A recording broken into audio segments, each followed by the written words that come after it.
girl else. Parang ikaw lang naglalakad. Tahimik na. Natakot ako doon. May isang lasing doon. Ay, nako, Diyos ko po.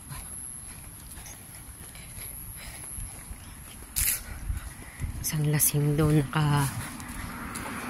nakapulupot doon sa isang puno. Mas malaki pa yung katawan niya sa inanuhan niya ng puno.